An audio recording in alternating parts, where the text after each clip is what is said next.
yang pembahasan volume ini sendiri. Nah, di sini kita akan bahas dulu ya. Jadi kalau volume ini itu dia menggambarkan atau memberitahu kita ya. Dia itu sejenis indikator sebenarnya. Kita bisa sort di bagian indikator kalau di TradingView. Ya, kita tinggal ketik aja volume gitu. Nanti dia keluar ya. Yang bawah sini jadi namanya volume doang gitu.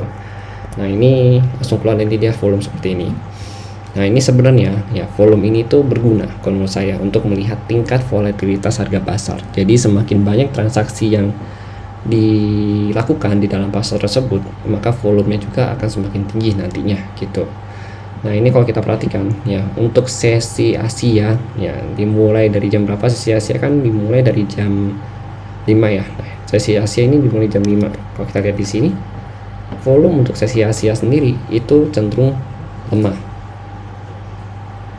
Dan di sini ya, jadi volumenya itu cenderung kecil kalau untuk sesi Asia gitu.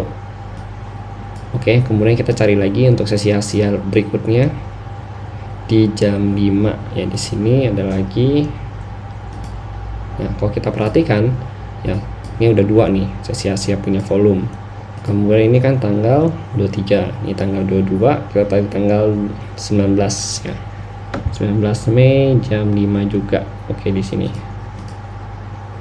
Nah, kalau kita perhatikan di sini ya udah 3 hari ini yaitu harga volumenya ini atau si volumenya ini itu tidak begitu besar pada saat sesi Asia gitu. Sesi Asia kan biasanya kalau benar-benar pure itu kan sampai jam 10-an ya atau jam 11 kan di sini gitu, karena memang kalau udah masuk jam 1 ya atau jam 12 itu udah mulai masuk overlapping session sesi London gitu.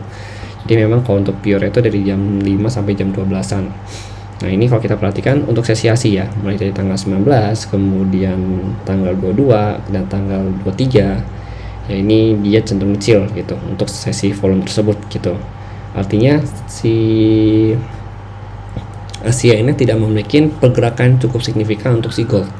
Dan kalau kita perhatikan ya selama 2 hari ya untuk si gold ini ya, jadi pergerakan mereka itu cenderung sideways selama sesi Asia gitu. Ini kalau kita lihat juga sideways. Nah, ini ya ini dia juga sideways di sini gitu. Sorry bentar. Nah, di sini ya dia juga sideways. Cuma memang pergerakan yang di tanggal 23 ini dia cenderung ada penekanan penjualan ya, seperti yang kita bahas pada video update hari ini. Oke, kemudian kita cari lagi nih sesi Asia ya. Kita cari lagi sesi Asia. Itu kan tanggal 19, berarti kita cari tanggal 18 punya. Oke, di sini. Nah, jadi kalau kita perhatikan untuk sesi Asia ini itu dia cenderung sideways pergerakannya gitu. Jadi memang bukan berarti nggak bisa punya volatilitas yang tinggi ya, tetap bisa punya volatilitas yang tinggi ya seperti yang ini.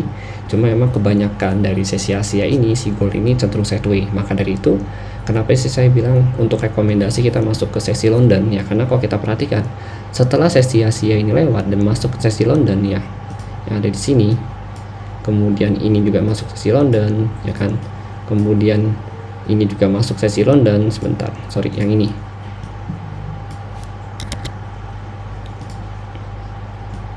Nah, jadi si goldnya ini itu punya pergerakan gitu selama dia berada di sesi London, dan pergerakan si gold ini tidak begitu volatilitas atau tingkat volatilitasnya itu tidak begitu tinggi gitu, beda dengan sesi si Amerika itu sendiri ya. Kalau kita lihat ya ini ya mulai dari jam 7 kalau kita lihat di sini. Nah, ini sesi volatilitas dari si Amerika atau US session. Nah, ini kalau kita lihat ini US session, kemudian ini juga masuk ke US session. Nah, ini masuk ke US session ya kan, kemudian ini juga masuk ke US session.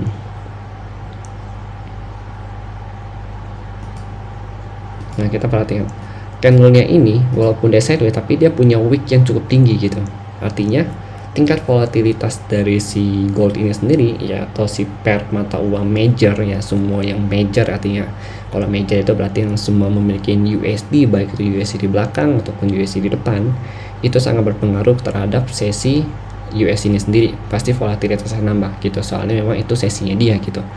Nah, maka dari itu ya yang harus kita perhatikan untuk trading ya, terutama untuk trading gold ini ya, memang cocoknya itu di jam-jam 2 siang ya sampai jam 5 sore gitu. Itu memang waktu yang cukup efektif kalau misalnya kita mau mengejar pasar yang stabil, yang nggak punya banyak wick ya, atau yang bahasa itu masih bisa dibaca pergerakannya, baik itu dari SNR maupun range harganya masih normal gitu kan. Nah itu kita bisa memanfaatkan waktu dari si London ini sendiri, dan memang cukup bagus juga kita untuk belajar trading di waktu London ini sendiri. Kalau misalkan untuk yang sesi New York ya, atau yang sesi US ini sendiri ya, itu memang cukup volatil ya, jadi tidak begitu disarankan, dan memang itu cukup disarankan kalau misalkan kalian mau trading scalping ya, baik yang udah bisa trading ya, misalkan kalian udah punya pengetahuan yang cukup nih untuk mengenai scalping itu sendiri, yang hanya tag sekitar 10 atau 20 pip dengan lot yang besar ya kan. Nah itu boleh gitu, tapi tidak disarankan untuk pemula, jadi memang benar-benar yang udah profesional aja gitu baru disarankan untuk main di scalping ini sendiri, dan memang dengan akun yang khusus, biasanya dibedakan lagi akunnya. Jadi ada akun yang namanya akun tempur ya, artinya itu tuh bisa dikatakan secara equity pun sedikit ya, dan memang equity tersebut adalah equity yang siap hilang bahasanya gitu. Itu untuk akun scalping ya. Kayak saya pribadi ya, untuk scalping saya selalu pisahkan untuk akunnya ya, jadi saya bedakan akun scalping ya, biasa disamakan dengan akun news ya. Kemudian akun yang normal entry ya, kayak misalkan entry di luar jam US, itu saya pisahkan. Jadi total ada kurang lebih 2 akun untuk trading saya sehari-hari gitu. Oke, jadi gitu untuk tingkat volatilitas aja sih perbedaannya gitu.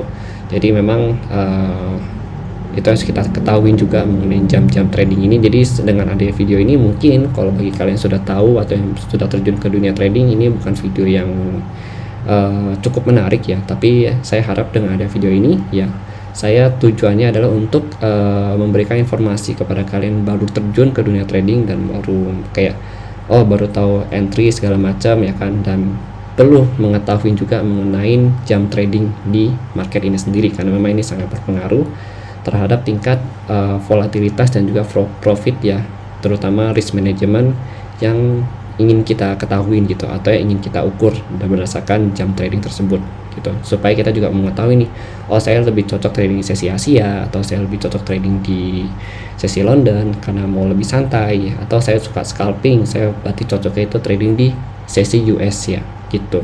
Oke, jadi mungkin sekian dari saya mengenai video ini ya, semoga dengan video ini bisa membantu kalian dalam memberikan pandangan ya mengenai waktu trading di gold ini sendiri ya, terutama ataupun di pair major ini. Ini sama aja kalau kita mundurin ke belakang juga sama ya untuk sesi-sesi ini. Jadi nanti untuk lebih lengkapnya mungkin akan saya share juga ya volumenya ini ya, bentuk volumenya, untuk membuktikan bahwa setiap jam 19.00 ya, atau setiap jam 7 malam itu volumenya selalu meningkat gitu. Oke, jadi sekian dari saya, terima kasih dan sampai jumpa pada video berikutnya.